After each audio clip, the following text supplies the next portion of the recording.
Hola, buenos días. Pues si os parece vamos a dar inicio ya a la sesión. Hoy iniciamos un ciclo de conferencias que vamos a dar sobre temas relacionados con el derecho del seguro. Nuestra intención con estas conferencias va a ser tratar el posicionamiento de los tribunales ante cuestiones de relevancia en el ámbito del seguro, y por eso inauguramos hoy el webinar con una cuestión que ha sido bastante candente, que ha aparecido también incluso en los medios de comunicación generales, y es el posicionamiento de los tribunales ante las reclamaciones hechas por asegurados, normalmente por propietarios de negocios, que reclamaban indemnizaciones por lucro cesante a raíz del cierre gubernativo, de la imposición de las autoridades a cerrar los negocios a resultas del COVID. Una breve mención del despacho. AGM Abogados somos una firma que desde su inicio, hace ya 35 años, nos hemos especializado en el ámbito del derecho del seguro. Contamos con la confianza de algunas de las principales aseguradoras de nuestro país y también de algunas de las principales corredurías de seguros, y eso hace que pues en ocasiones digamos, seamos muy sensibles a la posición de los tribunales, tanto en defensa de las aseguradoras o para detectar posicionamientos pro aseguradora, como también en ocasiones pro asegurado. Pero bueno, en esta charla lo que queremos es, precisamente por esa sensibilidad que tenemos, donde en ocasiones defendemos asegurados y en ocasiones defender a aseguradoras, pues hemos querido hilvanar y analizar los argumentos jurídicos que utilizan los tribunales a día de hoy para estimar y en ocasiones, bueno, mayoritariamente desestimar y en ocasiones estimar este tipo de reclamaciones. Me acompañan desde Madrid mi compañero y amigo, socio del Departamento de Derecho del Seguro, Miguel Noriega,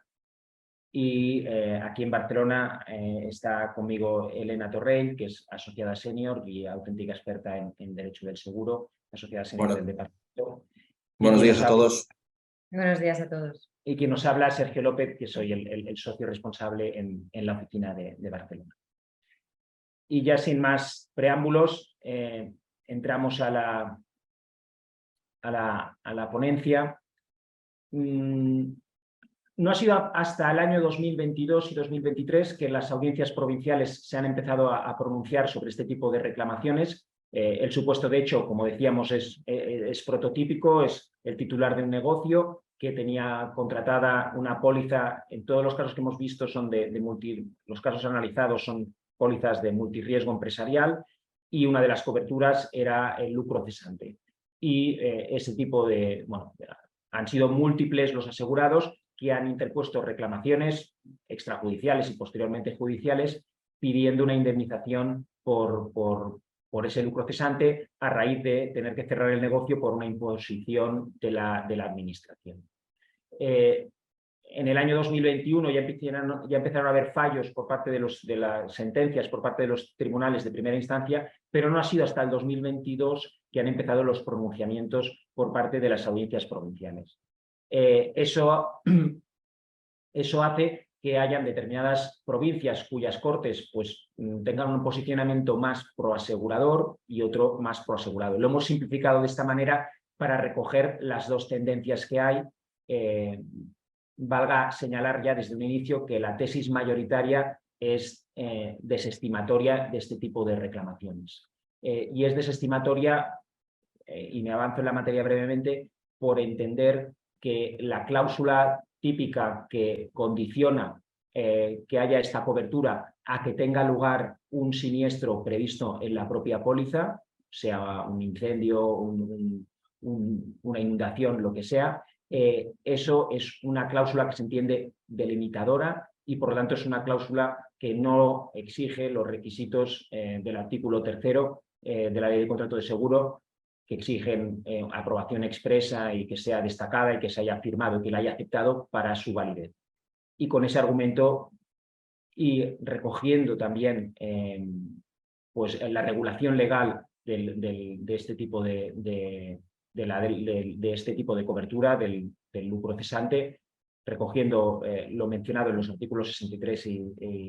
y siguientes de la Ley de Contrato de Seguro, en base a eso desestiman esas reclamaciones. Y frente a eso hay una tesis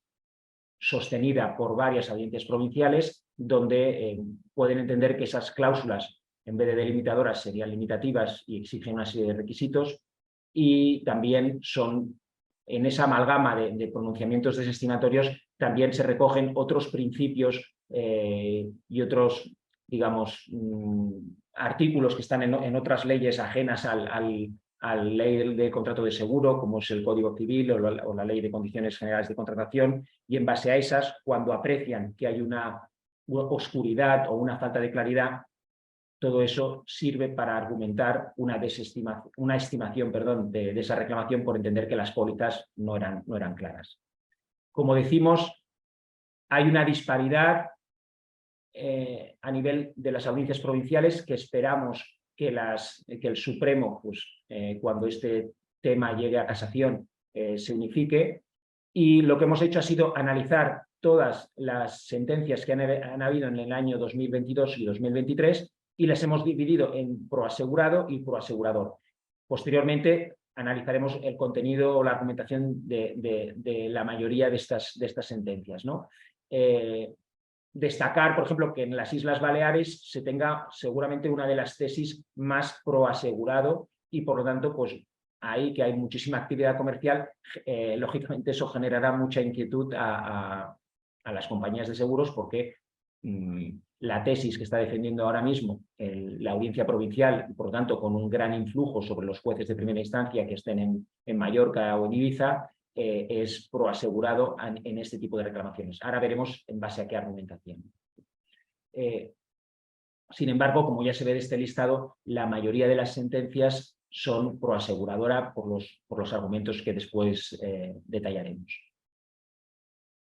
Eso ha sido en el 2022 y en el 2023 ha sido similar. Incluso hemos hecho una pequeña reproducción de la ubicación geográfica de estas audiencias que se han pronunciado y, evidentemente, pues, como digo, el titular de un negocio que esté ubicado en una provincia, pues tendrá que mirar si su audiencia provincial, la que le corresponde en su partido judicial, se ubica más en una tesis proasegurador o proasegurado. Y eso, por parte de los profesionales, de los aplicadores del derecho, por parte de los abogados, pues también es una estrategia para ver dónde puedo poner la reclamación en función de si puede ponerla en varias provincias.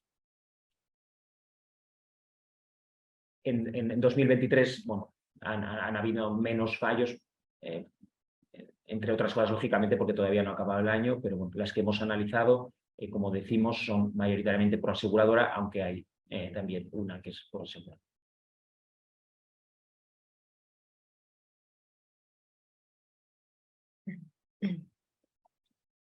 Sí. Vale, pues si os parece. Sí. Buenos días a todos. Gracias, Sergio, por la presentación. Y bueno, vamos a entrar un poquito en materia, que os ha desgranado ya Sergio un poco los puntos fundamentales de esta charla, comenzando un poco por ver el marco en el que nos encontramos. Todos conocemos el seguro de lucro cesante, la pérdida de beneficio, que es una materia que da a las compañías y a los despachos pues un gran volumen de litigiosidad. Y este tipo de seguro viene regulado, como ya sabéis, en el artículo 63 a 67 de la Ley del Contrato del Seguro, en la sección quinta. Todos los casos en los que hemos analizado y que prácticamente es el volumen de litigiosidad, nos encontramos ante las llamadas pólizas multirriesgo de comercio. Es decir, que nos encontramos en el marco de lo regulado en el artículo 63 a 66 de la Ley de Contrato del Seguro. Como sabéis, el seguro de lucro cesante, la Ley de Contrato del Seguro, lo divide en seguro autónomo, aquel que puedes, de alguna manera, identificarlo como independiente a un seguro, o aquel que puede estar ligado a otro. En el caso que todos los casos analizados estamos ante pólizas multirriesgo de comercio, es decir, contrato de seguro complementario. Y dentro de lo que vamos a llevar a cabo es el análisis de si se lleva o no se lleva a cabo la entrega del condicionado general. Eso para las compañías, pues evidentemente en la práctica, digamos que es el punto flojo de las compañías donde acreditar que se ha entregado ese condicionado general, pero a partir de esa división de si se considera aprobada o no la entrega, pues vamos a proceder al análisis de las distintas sentencias y de las corrientes de la jurisprudencia menor, que es lo que aquí nos interesa. En primer lugar, tenemos la corriente jurisprudencial por asegurado cuando constan entregadas las condiciones y aquí le hemos llamado como omisión conectiva. Bueno, partimos de la base que aquí hay unas condiciones generales entregadas, pero no firmadas, ¿vale? Debemos iniciar por lo que todos ya sabéis, que es la distinción entre una cláusula delimitadora que concreta el objeto del contrato y fija los riesgos, y la limitativa que restringe, condiciona o modifica el derecho de la asegurada a ser indemnizada. Bien, pues en este caso, en este tipo de asuntos, ¿qué es lo que tenemos encima de la mesa? Pues el asegurado tiene unas condiciones particulares que no hacen restricción de ningún tipo en relación a que haya o no haya que tener un siniestro previo para que entre en vigor la pérdida, el cálculo del lucro cesante, la pérdida de beneficio, y sin embargo unas condiciones generales que sí supeditan la entrada en vigor de esa pérdida de beneficio, de ese cálculo del lucro cesante, a un siniestro amparado en póliza. Evidentemente ahí lo que tenemos es un choque entre las condiciones particulares que sí que están firmadas y que tiene el asegurado y las condiciones generales que constan entregadas, bien sea porque en el procedimiento las haya aportado el asegurado reclamando, como de alguna manera se ha aceptado que se entregaron esas condiciones generales. ¿Qué ocurre? Pues que una y otra pues no se relacionan. En las condiciones particulares firmadas pues no se relacionan ni se hace ninguna mención a unas condiciones generales que supediten la entrada en vigor de la cláusula de la pérdida de beneficio del lucro cesante a la existencia de un siniestro amparado en póliza. Aquí es verdad que esta es la Audiencia Provincial de Baleares, es quien hace una interpretación pro asegurado, pues más, si queremos llamarlo casi violenta, para la gente que lleva mucho tiempo trabajando en el mundo del seguro, pues hacer esas disquisiciones en relación a que es una cláusula limitativa o lesiva porque es sorpresiva, anunciando que es un contrato de adhesión porque restringe el principio de la libre autonomía de voluntad, que restringe el deber que infringe el deber de transparencia, pues de ahí de alguna manera lo que hacen este tipo de sentencias es decir, oiga, mire, la expectativa razonable del asegurado era la cobertura y lo que está claro es que la cláusula de la condición general que supedita la vigencia de esa pérdida de beneficio, esa cobertura a un siniestro, no coincide con la condición particular porque no está relacionada y por tanto esa condición general, que es la pérdida de beneficio consecuencia directa del siniestro amparado en póliza, es una restricción de cobertura establecida en las condiciones particulares. Se da la vuelta a la tortilla y se dice, oiga, mire, esta condición general, al ser una restricción de cobertura, se interpreta como cláusula limitativa, se aplica, por tanto, las limitaciones y la interpretación del artículo 3 de la Ley del Contrato del Seguro, no está firmada, pues oiga, no está firmada expresa, no puede darse esta interpretación por parte de la compañía de seguros y se dictamina, se falla a favor del asegurado. Ya os digo que esta es un poco la interpretación, junto con la siguiente que veremos, pues más por asegurado, que es verdad que es más forzada y que de alguna manera es menos tradicional a la hora de hacer este tipo de interpretación. Es verdad que es la minoritaria, pero en todo caso hay que tener en cuenta, sobre todo luego cuando analicemos las posibles actuaciones de las compañías, es la relación entre la condición particular y la condición general. Si en esa condición Miguel, perdona, entonces, sí. Al final lo que dice es que esa cláusula es nula, la que se ha previsto en la condición general y por lo tanto no aplica, ¿no? Y te dice, oye, como en tu condición particular, como en el documento de la condición particular, ahí no estaba condicionado a nada, pues es una barra libre y por lo tanto cualquier supuesto por lucro cesante que haya cualquier acontecimiento que haya activado un lucro cesante en el negocio es indemnizable, ¿no? En definitiva es eso. Dices que es una cláusula limitativa y como no está firmada no puede estar en vigor. y entonces pues no la aplica. Lo que le da relevancia a las condiciones particulares, que es que sí que figura que hay una cobertura por cese de actividad, pero no se relaciona con que ese cese de actividad tiene que estar únicamente entra esa cobertura si hay un siniestro amparado en póliza. Y en este caso, como no hay esa relación, pues directamente entienden que es una cláusula limitativa, no firmada, no opera. Muy bien. ¿Vale? El siguiente supuesto, que es otra interpretación pro asegurado, es la que llamamos de confusión. ¿Por qué la hemos denominado así? La verdad es que esta corriente jurisprudencial que Navarra, León lo llevan a cabo, hacen una interpretación casi más civilista que otra cosa, porque lo que entienden sobre todo es en cláusulas que llamamos de riesgos extensivos. En las condiciones particulares hay riesgos extensivos, cese de negocio y no hace ninguna otra alusión. ¿Qué interpretación se realiza? Pues aquí lo que se dice es que esto es una cláusula ambigua. Entonces, aplica en el 1288 del Código Civil, interpretación cláusula oscura, no puede beneficiar a quien la ha fomentado, y hacen una interpretación pro asegurado. Aquí es verdad que la inmensa mayoría de las sentencias lo que dice son, pues, oiga, que es que aquí hay dudas sobre qué riesgos se cubren. Y resaltan la obligación de redactar las cláusulas de manera que puedan los tomadores entender la cobertura exacta de las garantías incluidas. Y, sobre todo en el caso de Navarra, hacen una interpretación muy rígida del llamado principio de control de incorporación, el principio de transparencia. El artículo 5, 6 y 7 de la Ley de Condiciones Generales de Contratación dice, oiga, esta cláusula pues, no supera el control formal que tiene que tener, por falta de transparencia, por falta de claridad, por falta de concreción y por falta de sencillez. Ante todo ese cúmulo de dudas, una interpretación que hacen es decir, oiga, aquí hay dudas, pues evidentemente hay que hacer una interpretación a favor del adherente. Aplican en 1288 el Código Civil y los artículos de la Ley de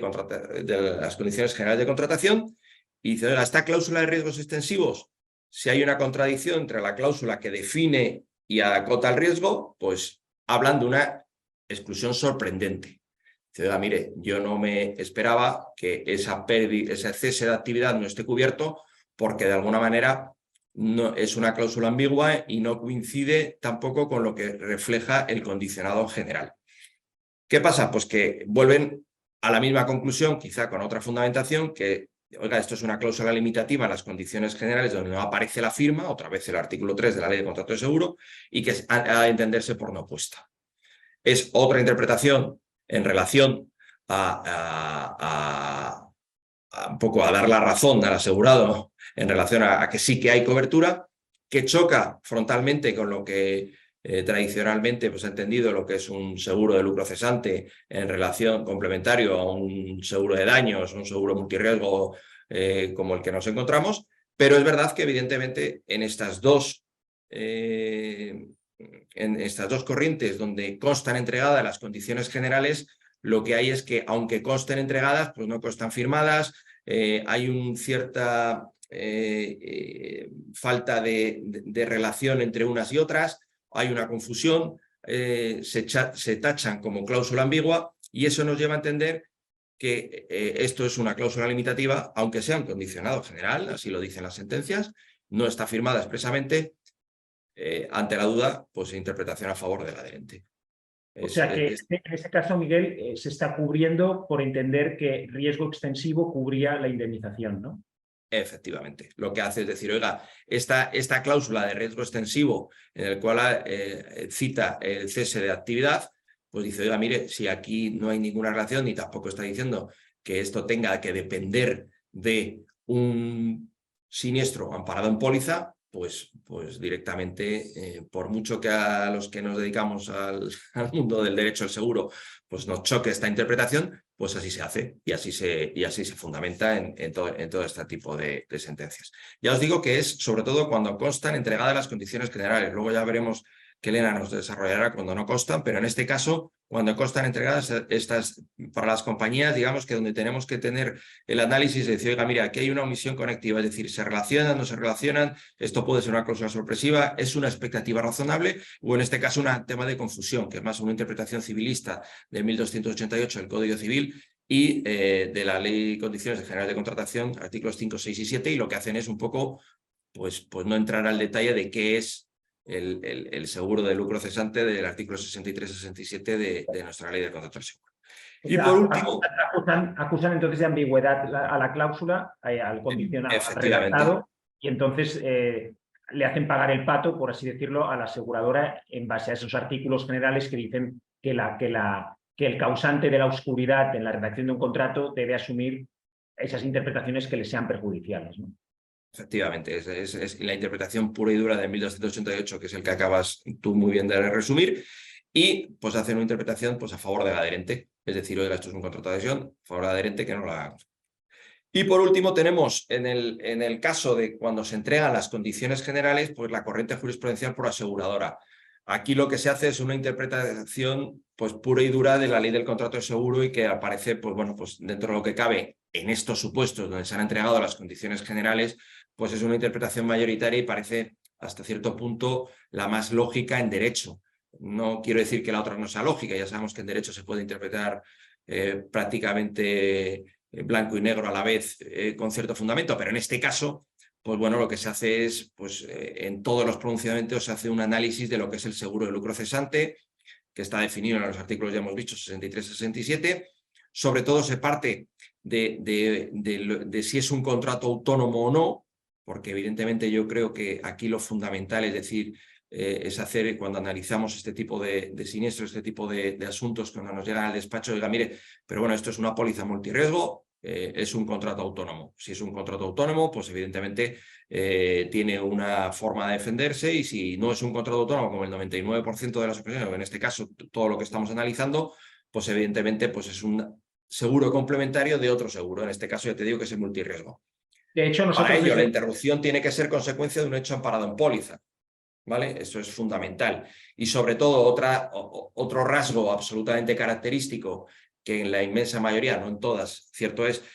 pues que en el caso de que venga la cuantía predeterminada, el artículo 67 ya nos está diciendo que si el contrato tuviera exclusivamente por objeto la pérdida de beneficios, las partes no podrán predeterminar el importe de la indemnización. ¿Cuántas pólizas hemos visto que hizo por cese de actividad tantos euros al día? Evidentemente ya el hecho de predeterminar la indemnización nos está encaminando a poder afirmar con rotundidad que estamos ante un seguro complementario y que, por tanto, la cobertura de pérdida de beneficio tendrá que activarse cuando haya un siniestro amparado en póliza.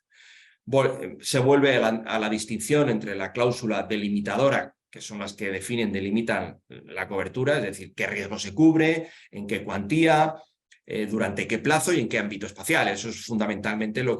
que es la cláusula limitadora, y la limitativa, que es el artículo 3 y que tiene que ser una aceptación expresa. En este caso, pues se hace una interpretación lógica y dice la condición general es que me dice que esta cobertura entrará en funcionamiento cuando haya un siniestro amparado en póliza. No estamos ante una cláusula limitativa, sino delimitadora del riesgo. Se define cuál es el objeto del contrato y por ello pues, se dice que se hace este tipo de interpretación.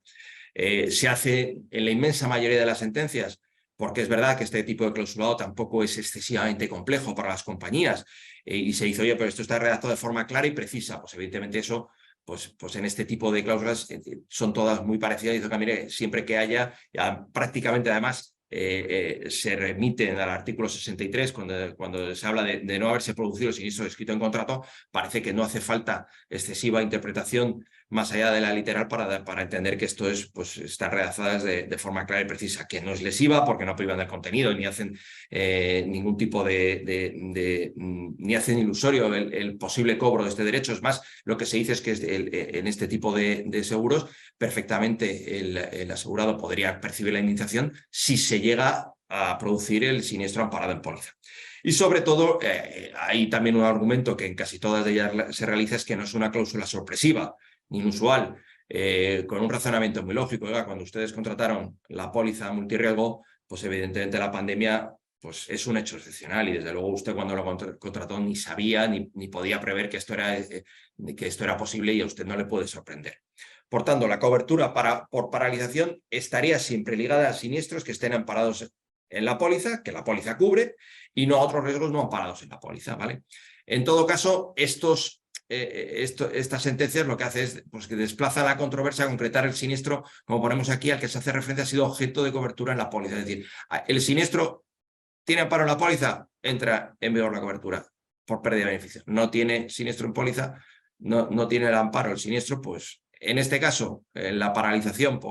de actividad por declaración gubernativa, la inmensa mayoría pues no es un siniestro amparado en póliza de multirriesgo y por tanto entienden que no hay cobertura en póliza de lucro cesante o la pérdida de beneficio reflejada en la póliza. Si queréis, pues bueno, ya pasamos a lo más particular, que es cuando no constan entregadas las condiciones generales. Sí, gracias, Miguel. Pues como bien ha explicado Miguel respecto de los supuestos en los que sí que consta probado que fueron entregadas las condiciones generales, nos encontramos con este supuesto que podríamos calificar de anómalo porque no es el deseable, ¿no? Porque al final el contrato de seguro pues viene configurado por los dos condicionados, por el condicionado particular y por el condicionado general, pero es cierto que en muchísimas ocasiones, tanto por la operativa de las compañías aseguradoras o incluso por la propia conducta del asegurado, hay una práctica muy común que es únicamente pues, disponer de las condiciones particulares, no devolver firmado el condicionado general y por lo tanto no se puede acreditar de forma fehaciente en muchísimas ocasiones que ese condicionado ha sido realmente entregado. Y además, la tendencia actual de los asegurados que están interponiendo reclamaciones o que están interponiendo, por ejemplo, demandas de diligencias preliminares o que están enviando burofaxes, es precisamente alegar la falta de conocimiento del condicionado general, porque como bien ha explicado Miguel, pues la doctrina o la posición mayoritaria al respecto es no estimar las reclamaciones de los asegurados cuando queda acreditado que ha sido entregado el condicionado general. O sea, ahí no hay tanta duda. En cambio, cuando no consta pues aportado o entregado ese condicionado general, tenemos ese supuesto un poco más complicado porque ahí sí que hay una pugna real o digamos un poco más compleja respecto de qué es lo que debe imperar, si es el concepto legal, como explicaba muy bien Miguel, del contrato de seguro de lucro cesante que viene regulado en los artículos 63 a 67 y en este caso, como estamos hablando de pólizas multirriesgo, pues hablaríamos de los artículos 66 en concreto y el 67 para distinguirlo como un contrato autónomo y por contraparte, lo que vendría en discusión en este concreto caso, cuando no constan entregadas, sería si va a imperar ese concepto legal o va a imperar la regulación tuitiva o protectiva o esa doctrina jurisprudencial pro asegurado en el caso de que no haya tenido conocimiento de ese condicionado general y que por lo tanto se tenga que entender que debe existir esa cobertura y que por lo tanto no debe prosperar la oposición de esa delimitación previa de un siniestro. Entonces, la primera corriente que vamos a explicar es la corriente jurisprudencial pro asegurado que hemos calificado como la doctrina relativa al contenido natural del contrato y que viene representada precisamente por la única sentencia de la Audiencia Provincial que ha sido dictada en el 2023, que es la sección primera de la Audiencia Provincial de León, que en el 2022 ya ha tenido pronunciamientos similares y que tiene una línea bastante marcada pro asegurado. A pesar de que si nos leemos sus sentencias viene a decir pues, que cada caso es distinto y hay que analizar cada caso concreto, relación precontractual, contractual, concretas coberturas, pólizas, clausulado, pero al final lo que nos viene a decir es que si no existe esa entrega del condicionado general, su postura es claramente proasegurado y se remite pues, a esa normativa tuitiva. ¿Y qué nos dice? Aparte de esa normativa tuitiva, digamos que su posicionamiento, su construcción argumental al respecto es que el contenido natural del seguro multirriesgo, que como venía explicando antes muy bien Miguel, se entiende como un seguro que tiene pactos complementarios, tiene pues, daños propios, tiene coberturas de responsabilidad civil y luego tiene pues, ese tipo de coberturas como puede ser el lucro cesante. pues en vez de considerarlo un seguro pues que delimita varios daños y que tiene pactos complementarios, lo que nos dice es que el contenido natural del seguro multirriesgo no excluiría en ningún caso la garantía de pérdida de beneficios derivada del siniestro porque está directamente relacionado con la actividad comercial. Es decir, que nos viene a decir que el seguro multirriesgo, que es un seguro de la actividad en su conjunto, de la actividad del asegurado, no se puede considerar que el cierre de la propia actividad asegurada no sea pues un supuesto ajeno al propio negocio. Y ahí viene relacionado también con lo que nos explicaba Miguel, que es la doctrina de la razonable expectativa del asegurado y que no se puede frustrar, pues eso es lo que viene a decir el Tribunal Supremo, pero que luego las audiencias provinciales, como vemos, pues lo aplican en diferentes supuestos y con diferentes criterios. Y en este caso lo que nos dice esta corriente es que como yo únicamente tengo el condicionado particular y ese condicionado particular no me ha vinculado que esa cobertura pues vaya a entrar en juego cuando exista previamente una contingencia que ya sea previamente contratada en el resto de coberturas de la póliza, como esa vinculación expresa no existe en el condicionado particular, se entiende que es una cobertura autónoma e independiente como la que veíamos en el artículo 67, a pesar de que contraviene lo dicho en este artículo, porque, por ejemplo, en esta sentencia de la Audiencia Provincial de León, la misma audiencia nos dice que la cobertura delimitaba o predeterminaba el importe de la indemnización, que como ha comentado muy bien antes Miguel, el artículo 67 lo prohíbe, es decir, en un pacto autónomo no se puede predeterminar la indemnización, pero incluso la Audiencia Provincial de León, en este caso, teniendo una cobertura con un importe predeterminado de indemnización, considera que es autónoma e independiente por esa falta de vinculación en el condicionado particular y esa falta de entrega del condicionado general, y reprocha a las compañías aseguradoras lo sencillo, entre comillas, que hubiera sido pues, incluir en ese condicionado particular una referencia a la necesidad de un acaecimiento previo de un siniestro contratado directamente o un riesgo contratado en póliza para que entrara en juego esa cobertura. Esta es la corriente jurisprudencial proaseguradora. Ahora veremos la corriente jurisprudencial proaseguradora, en este caso cuando tampoco constan entregadas las condiciones generales, que se relaciona con la corriente jurisprudencial también proaseguradora que nos ha explicado antes Miguel, porque la argumentación es un poco similar. Y lo que nos viene a decir aquí es que esta corriente, que también es la posición mayoritaria en este aspecto, es que no cabe una interpretación contra la ley. Es decir, no puede ser algo limitativo, nulo o sorpresivo, algo que viene delimitado por ley. Y además no estamos hablando de consumidores, sino que estamos hablando de empresarios, normalmente pues vienen asistidos por un corredor, tienen asistencia pues legal, tienen conocimientos de buena diligencia de llevanza de su negocio, es decir, que tienen una diligencia superior a la que podría llamarse por el Tribunal Supremo del buen padre de familia, que es la básica, sino que tienen un plus. Entonces, en este caso, lo que nos dice esta corriente jurisprudencial es que incluso cuando no conste que se haya acreditado el condicionado general, no cabe que se considere la cobertura del lucro cesante de forma autónoma. Primero, porque la regulación legal es la que es, como hemos visto antes, y por lo tanto pues, tiene que ocurrir un riesgo delimitado en póliza de forma previa para que entre en juego esta cobertura.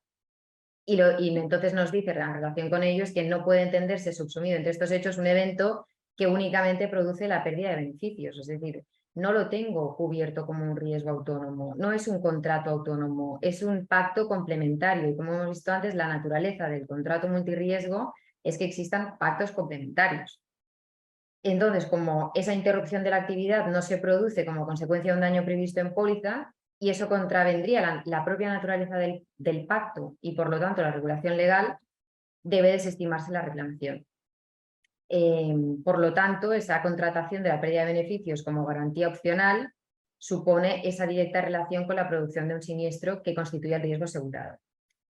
Y además lo que nos viene a decir esta corriente jurisprudencial, que es interesante, es que es imposible que se vulnere una expectativa razonable de cobertura del asegurado porque no se pactó una garantía universal. Entonces no se puede esperar esa garantía universal. Si yo estoy pactando determinados riesgos en un contrato y yo no estoy contratando un seguro únicamente autónomo o con garantías universales, yo no puedo esperar esa garantía universal. No puedo esperar que cualquier siniestro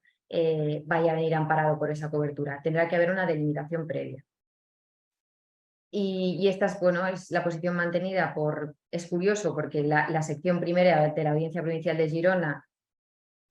pues comulga con esta corriente jurisprudencial en contraposición con la sección segunda, que se ha posicionado expresamente en contra de esta posición más restrictiva pero aseguradora, y que si nos acordamos, en mayo de 2022 hubo un acuerdo de todas las secciones de la Audiencia Provincial de Girona con determinados acuerdos que fueron suscritos en su mayoría en cuanto a la consideración de delimitadora de la cobertura de lucro cesante que venía delimitada por un siniestro previo en las condiciones generales, pero la sección segunda lo que no comulgó era que en cualquier caso tuviera esa consideración de delimitadora, es decir,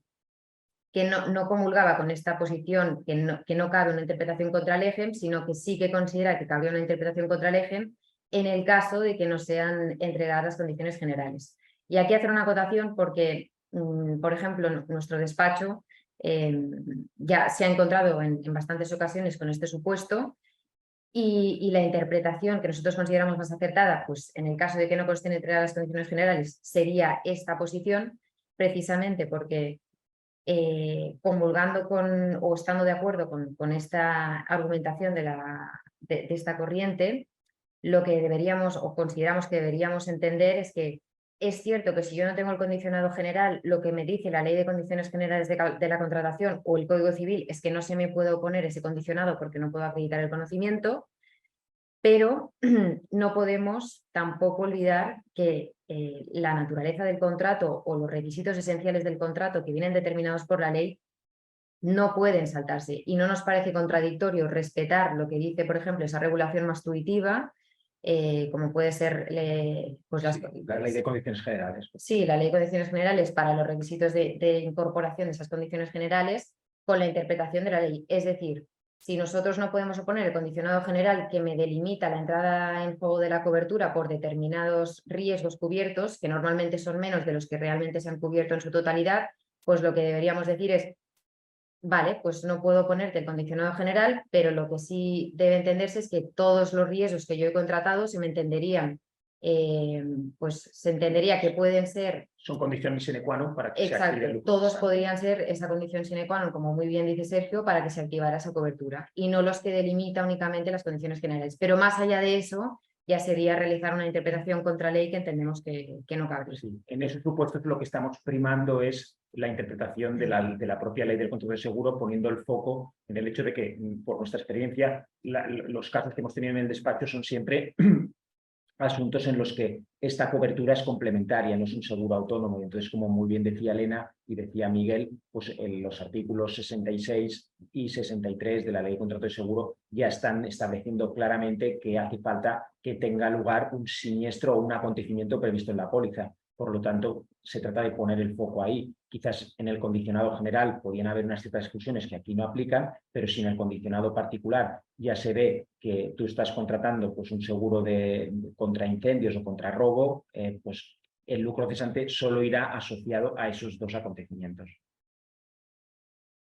Sí, es un poco como bien decís, es respetar la naturaleza jurídica del contrato. Al final... Y eso versus otras interpretaciones o corrientes que no se construyen tanto sobre la ley del contrato de seguro, sino sobre esas interpretaciones civilistas que decíamos de las reglas de interpretación de los contratos y del control de inclusión que establece la ley de condiciones generales. Sí, sí, es así. Bueno, pues vamos siguiendo un poco en la línea de lo que comentaban Elena y Sergio, pues un poco a lo que las conclusiones que podemos extraer de todo este análisis de lo que dicen nuestros tribunales, que bueno, como habréis podido comprobar, este mundo nuestro del derecho es particular porque parece increíble que no haya prácticamente una interpretación. Es verdad que depende mucho del caso en concreto. Esto siempre lo decimos, depende de la póliza y del caso en concreto. Y bueno, aquí hemos extraído un par de ideas que son los supuestos en los que debemos prestar especial cuenta y las zonas grises. ¿Cuándo debemos de prestar cautela? Pues yo supongo que todos lo habéis concluido, es si no hay entrega de las condiciones generales de la póliza. Es verdad que esto es en la inmensa mayoría, sobre todo cuando no hay intervención de un broker, de un corredor de seguros, pues es más difícil acreditar las condiciones que se han entregado, las condiciones generales de la póliza, pero es uno de los puntos que debemos tener en cuenta. Es verdad que también hemos resaltado la falta de conexión entre la garantía de la pérdida de beneficios de las condiciones particulares con las condiciones generales de una forma más extensa. Es aquello que decíamos de la falta de relación entre lo que pone en las condiciones particulares y lo que dicen las condiciones generales. Aquí, pues como siempre, hay que descender al caso concreto, ver las condiciones particulares, ver si se hace referencia a esas condiciones generales o a esa supeditación a ser un seguro complementario y a la necesidad de la existencia de un seguro, de un siniestro previo amparado en póliza para que cubra, para que actúe lo que es la cobertura de pérdida de beneficio. Y sobre todo, un poco por aquí lo que ponemos es si hay cualquier tipo de omisión a la complementariedad. Desgraciadamente, en los casos que hemos analizado, pues todo esto suele ocurrir, porque todo esto lo que nos puede llevar es a que el juzgado interprete o el tribunal o la audiencia interprete que aquí hay una oscuridad y además hay una cláusula que se llama riesgo extensivo, que coloquialmente parece que no sabemos muy bien qué quiere decir, que lo metemos en la coctelera del 1288 de la Ley de Condiciones Generales de Contratación y lo que nos da es el problema de tener cierta favor del tribunal a favor de un asegurado que pretendía y que va aludiendo a que lo que había era un poco más o menos que una cobertura autónoma de cese de actividad de lucro cesante cuando no lo es, porque como hemos dicho antes, respetando la naturaleza legal del contrato y asumiendo qué estamos contratando, porque no es más que un seguro de lucro cesante complementario a un multirriesgo o a uno de daños de cualquier tipo, pues evidentemente eso nos lleva. Pero es verdad que en estos 4 puntos, cuando hay una clara falta de entrega, cuando hay una falta de conexión, cuando no hay una omisión a esa complementariedad, cuando hay una oscuridad o existe la cláusula de riesgos extensivos, es cuando nos debemos de poner un poco más a la defensiva y analizar bien el caso concreto y ver todas las armas que tenemos para defendernos en un supuesto de estos. Y ver dónde está el local, ¿no? Porque claro, efectivamente, eso es fundamental. Lo que es increíble, que bueno, tampoco tenemos un análisis, es que cualquier despacho que haya hecho un poco el análisis pues evidentemente León, Navarra y Baleares, pues es un buen campo de batalla para todo esto. Y más, fíjate, Baleares, todo el COVID en zona costera, pues evidentemente aquí, pues, pero es verdad que curiosamente pocas reclamaciones en función del ámbito territorial. Luego verá que aquí hay unas zonas grises, ¿verdad, Elena? Sí, las zonas grises las hemos denominado así porque digamos que son como las cuestiones en las que existe actualmente una mayor incógnita o pues aún no hemos resuelto de forma completa y que son cuestiones pues, que vale la pena analizar o tener presentes porque seguramente supondrá la continuidad de esta controversia. Y el primero de todos, que es el más evidente, pues es que, como hemos visto, la mayoría de pronunciamientos a favor en base a la doctrina moderada, la que llamamos moderada, que es la que existe, entrega del condicionado, pero no existe conexión entre particulares y generales, que es el caso más común. Es decir, yo tengo el condicionado general que me delimita la cobertura, pero las condiciones particulares no me dicen expresamente o no me vuelven a repetir claro, lo que me delimita el condicionado general. Ese es el supuesto básico y ya hemos visto que la doctrina en este caso es proaseguradora, es decir, desestima las reclamaciones de los asegurados. Pero sí que existe una incógnita sobre qué opinaría pues, toda esta doctrina moderada, que es la posición mayoritaria jurisprudencial, en el caso de que no se acreditara la entrega de condiciones generales, que es el supuesto que actualmente está en auge, porque obviamente pues, los asegurados han visto cuál es la línea que ha tomado la jurisprudencia y ahí existe una incógnita. Es decir, no sabremos si se va a aumentar el criterio pro aseguradora en el caso de que no exista entrega o no se acredite la entrega o va a aumentar en este caso el posicionamiento proasegurado, es decir, que va a tener más peso, como decíamos antes, si el criterio legal o el criterio más proteccionista. Por eso, perdón, Sí. como ya indicaba Elena, en los pleitos que estamos asistiendo, en los que estamos interviniendo, una cuestión controvertida esencial es si se entregaron o no esas condiciones, ¿no? Sí. Y entonces, bueno, pues sobre ahí, evidentemente, la parte actora siempre lo niega y por parte de las defensas, pues está la cuestión de acreditar como puedan, con la intervención del corredor o del delegado de zona, como puedan, que se entregaron esas condiciones, porque el debate se plantea en unos términos pues más favorables a la parte actora o al demandado en función de si se acredita o no esta circunstancia. Sí, o sea, en este caso, como bien dice Sergio, la actividad probatoria es muy importante y aquí pues los abogados también tenemos que ser imaginativos o intentar buscar pues de forma indirecta todas aquellas presunciones que puedan llevar al juez a determinar que existía ese conocimiento, porque recordemos que la Ley de Condiciones Generales de la Contratación no exige que yo pruebe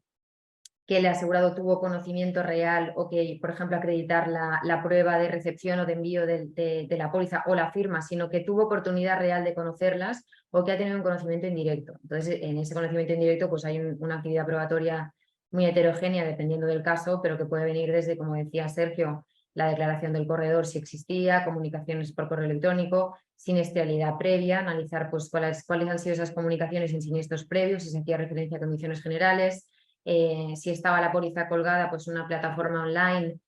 pues si había consultas, pues bueno, todo ese tipo de pruebas que pueden llevar a determinar ese punto tan importante que es la entrega del condicionado. El segundo punto que hemos denominado entre comillas como zona gris es la prescripción de la acción, porque como ya sabemos, pues el artículo 23 establece para este tipo de casos un periodo de prescripción de 2 años, porque son acciones derivadas del contrato. Y aquí hay una determinada zona gris que lo relaciono con el punto siguiente, y es porque, claro, no debemos apartar la vista de que hay una gran casuística y una gran heterogeneidad dependiendo de en qué comunidad autónoma nos encontremos, ya tanto desde los criterios jurisprudenciales como desde la vía de hecho de las resoluciones que se han ido dictando. Pues igual en Cantabria habían determinadas medidas y en Andalucía habían otras medidas, y los gobiernos autonómicos de cada comunidad pues dictaban diferentes restricciones, ¿no? Y como ya hemos visto, el artículo 66 hace referencia a interrupciones parciales e interrupciones totales, no estaríamos únicamente ante el cierre, es decir, también estaríamos ante, pues por ejemplo, reducciones de aforo, reducciones de horario, existen pues multitud de supuestos que incluso pueden llevar a determinar o nos pueden llevar a la conclusión de que aún la acción no estaría prescrita si tenemos en cuenta qué concepto o cómo vamos a considerar el siniestro. Es decir, si consideramos que la pandemia como tal, como concepto unitario, es un único siniestro por la irrupción del COVID en el Estado español, pues entonces sí que estaría prescrito.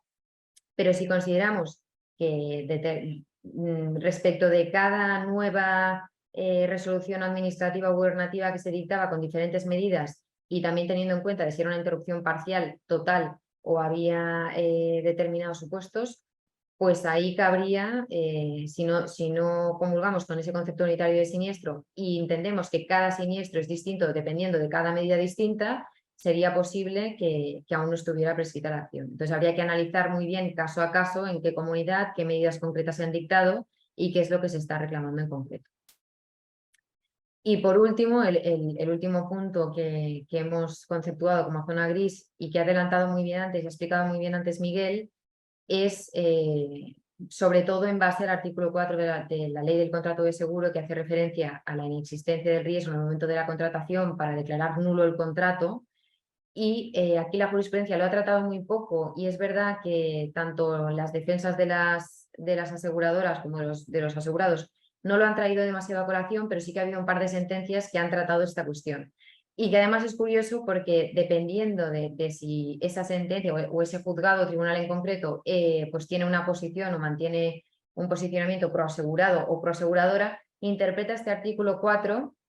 de diferente manera. Y me explico.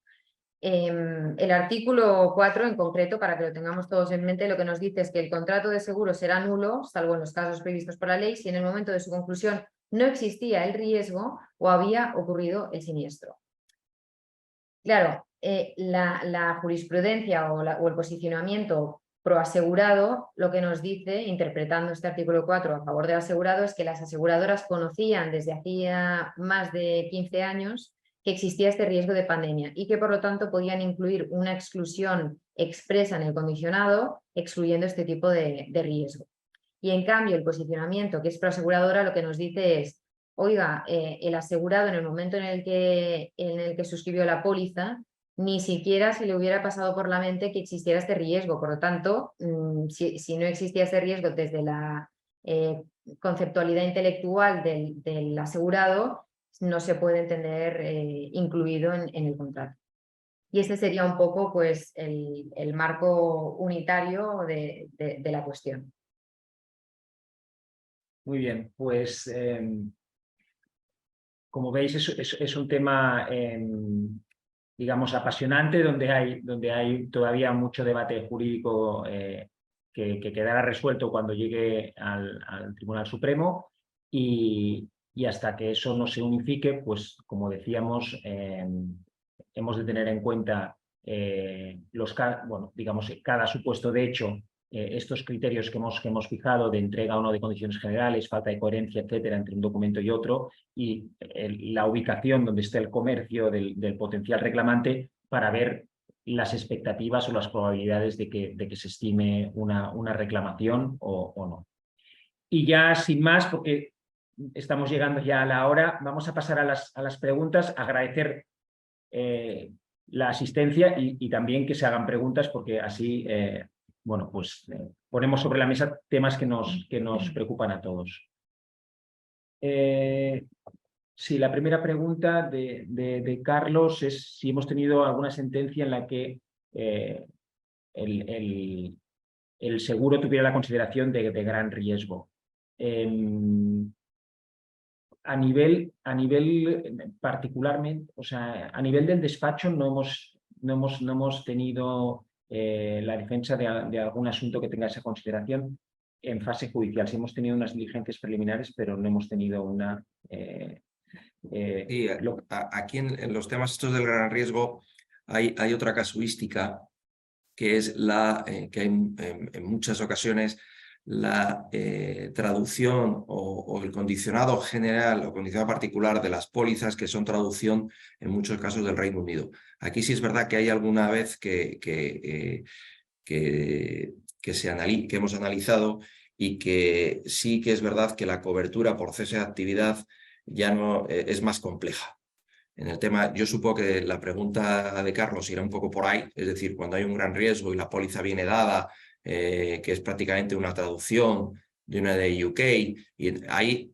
siempre parece que los abogados siempre dicen lo mismo, pero ahí dependerá mucho del análisis en concreto del condicionado, y más si es evidentemente un gran riesgo, no opera la ley de contrato de seguro, y aquí lo que hacemos es el pacto entre las partes. Entonces, aquí sí que hay que analizar muy bien cuál es la posible línea de defensa en relación a lo pactado por las partes y en relación un poco a la línea jurisprudencial que si bien se puede omitir en algún aspecto lo que es la naturaleza legal de un contrato, si es autónomo o no es autónomo, o dependiendo de la situación que figure en la propia póliza, pues será lo determinante. Yo creo que en todo caso será una buena noticia que tenga esa consideración, porque ya no entraría en juego el artículo 3 ya no sería primaría lo previsto en el contrato, lógicamente, frente a la ley de contrato de seguro, y por tanto la regulación intuitiva del artículo ya no sería tan... Depende cómo lo mires, porque yo he visto alguna que es traducción directa y parece que firmas ahí que eres... Bueno, pero porque han habido pólizas donde ya se preveía pues una cobertura por la gripe A, ¿no? O por... bueno, claro, y sobre todo cese de actividad, que al final hay muchas veces que lo que refleja la póliza, al final tú lo calificas, dices que esto es un seguro autónomo, y un seguro autónomo donde no cita sobre todo para grandes, pues no sé, se me ocurren grupos hoteleros, o porque al final la discusión es, oye, yo no predetermino la indemnización y yo creo que estoy haciendo un seguro autónomo, aunque venga ligado a un seguro de riesgo o de daños, pero al final el propio acondicionado te puede llevar a decir que eso es un condicionado, que es un seguro autónomo, que esto es un gran riesgo y que aquí la voluntad de las partes fue cubrir esto, aunque, como bien decía Elena, pues el artículo 4 pues, puede defender, oiga, si no existía el riesgo de la contratación. Pero vamos, no es pacífica, la pregunta está bien hecha porque no es nada clara la solución. Otra pregunta es, en el caso de que un asegurado demande a la aseguradora sin aportar el condicionado general, ¿cómo podemos acreditar que efectivamente se entregaron las condiciones generales si no están firmadas, si no se puede acreditar el envío y la recepción? Pues, Elena, si te parece, contesta porque tiene un tratamiento de esto. Bueno, como hemos comentado antes, en el caso de que no se pueda acreditar efectivamente que se le entregaron las condiciones generales y tampoco se pueda acreditar el envío y la recepción directo al asegurado, lo más común o lo que nuestra inventiva ha llegado a determinar y que nos ha sido pues, de utilidad en multitud de procedimientos es sobre todo pues recurrir a la figura del corredor, porque sobre todo en negocios o en profesionales o en seguros multirriesgo, pues normalmente existe la figura del corredor o del mediador, y de ahí, pues primero, por las obligaciones intrínsecas de la figura del mediador o del corredor, tiene que existir una información pues de todas las coberturas, de todo el condicionado, de qué consecuencias económicas pues tiene la contratación de ese seguro, es decir, hay un apoyo profesional detrás que ya implica de forma indirecta pues que existía un conocimiento de ese condicionado y de sus consecuencias. Luego la otra vía pues sería analizar la siniestralidad previa pues, de ese contrato y analizar pues, si en base a siniestros previos pues, se había aplicado ese condicionado y no había existido, por ejemplo, oposición por parte del asegurado. Pues por ahí, por la vía de los actos propios, se podría entender que había pues, esa asunción del conocimiento indirecto que decíamos que también acepta la Ley de Condiciones Generales de la Contratación de ese condicionado. Y esas serían las vías más comunes. Y luego hay otra vía que hay bastantes aseguradoras, pues como estamos en la era de la tecnología, pues que ya publican y tienen portales destinados al asegurado para poder consultar la póliza online, pues si se puede también acceder a esos registros, también es otra vía bastante útil para acreditar ese conocimiento. Muy bien. Y ya por último, una pregunta más práctica. ¿Qué redacción introductoria recomendaríais que fuera añadida en la garantía de pérdida de beneficios en las condiciones particulares de la póliza para evitar a futuro situaciones como la sucedida en el COVID? Bueno, aquí yo creo que es un poco lo que hemos hablado antes en relación a esa conexión, a esa relación entre las condiciones particulares y las condiciones generales. ¿A ti, Sergio, se te ocurre alguna? Bueno, ya habíamos, o sea, una posible introducción sería, por ejemplo, decir que esta cobertura será de aplicación cuando previamente se haya producido alguno de los riesgos contratados en la póliza, delimitados en las condiciones generales, algo así. O sea, al final es vincularlo al contenido de las condiciones generales y ponerlo así. Claro, y con eso pues, nos ahorramos el problema de la omisión conectiva, la relación o la expectativa razonable del asegurado. Es verdad que es un plus, pero bueno, que en este caso a posteriori es más fácil decirlo, pero que en un futuro pues está bien determinarlo. Bueno, pues ya con esto... Con esto acabamos. Con esto damos por finalizado. Agradeceros vuestra asistencia y las preguntas formuladas. Esperamos que os haya sido de utilidad y quedamos a vuestra disposición para cualquier duda adicional que podáis tener. Y asimismo, pues bueno, os emplazamos al próximo webinar que ya lo haremos después de verano y donde también abordaremos algún tema de interés en el ámbito del derecho del seguro. Así que muchas gracias y nada. Muchas gracias y quedamos a vuestra disposición para cualquier cuestión que se os plantease. Muchas gracias. Hasta luego. Adiós. Adiós.